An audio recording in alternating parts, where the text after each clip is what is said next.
রাঙামাটির আনারসের সুখ্যাতি রয়েছে দেশ জুড়ে। জেলায় উৎপাদিত আনারসের সিংহভাগ উৎপাদন হয় নানিয়ার চরে। যোগাযোগ ব্যবস্থার উন্নতির ফলে বড় ব্যবসায়ীরা হাটে না গিয়ে সরাসরি বাগান থেকে চাহিদা ও পছন্দ মতো আনারস কিনছে। ভূপ্রকৃতি ও অনুকূল পরিবেশ থাকায় আনারসের চাষও দিন দিন বাড়ছে। বিশ্বমানের থার্মিক্স রড, সালাম স্টিল থার্মিক্স, দেশের একমাত্র থার্মিক্স রড। এক মনে আনারস কাটায় ব্যস্ত শ্রমিকরা। এরপর দল বেঁধে কাঁধে করে প্রায় 200 মিটার খাড়া ঢাল বেয়ে সেই আনারস আনা হয় সড়কের ধারে। রাঙামাটি জেলার আনারসের সুখ্যাতি দেশ জুড়ে। এখানে উৎপাদিত আনারসের বেশিরভাগ আবাদ হয় নানিয়ার চরে। তাই নানিয়ার চরকে বলা হয় আনারসের রাজধানী। এখানে যেদিকে দৃষ্টি যায় চোখে পড়বে আনারস বাগান।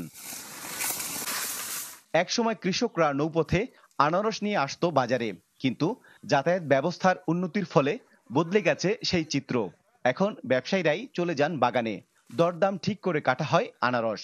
বাগান থেকেই ট্রাক ভর্তি হয়ে চলে যায় ঢাকা সহ দেশের বিভিন্ন অঞ্চলে। ফুটি বিকেতে 8,000 9,000 এভাবে সারা ধরে ওই হিসেব করে মনে হয় এই বছর তো সারের দাম বেশি, হয়তো তেমন বেশি লাভবান হতে পারবো না। আমরা যতটুকু খরচ করি কিন্তু তার মূল্য কিন্তু পাই না আমরা। তারপর করতে হয়, না হলে তো পেটের ভাত যাবে না। সারাদিন যদি কাজ করলে হয়তো 1,000 1200 বা অর্ধ দিবস কাজ করলে বা 500 600 এইরকম আর কি।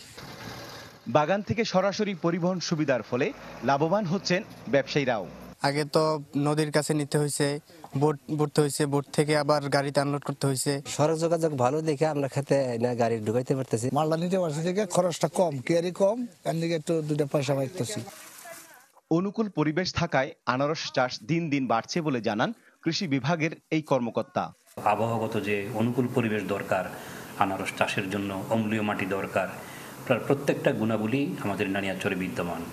এজন্য আমাদের এই পার্বত্য জেলার মধ্যে রাঙ্গামাটি জেলাতে বিশেষ করে নানিয়ারচরে বেশি পরিমাণে এই জাতের আনারসগুলো চাষ করা হচ্ছে এবং আপনি লক্ষ্য করে থাকবেন এটার সম্প্রসারণ কিন্তু বাড়ছে ধীরে ধীরে, আরও নতুন নতুন পাহাড়ও এর আওতায় আসছে।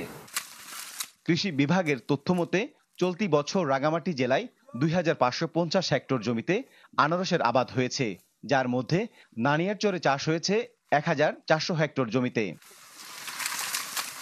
জিয়াউল হক, চ্যানেল 24, রাঙ্গামাটি।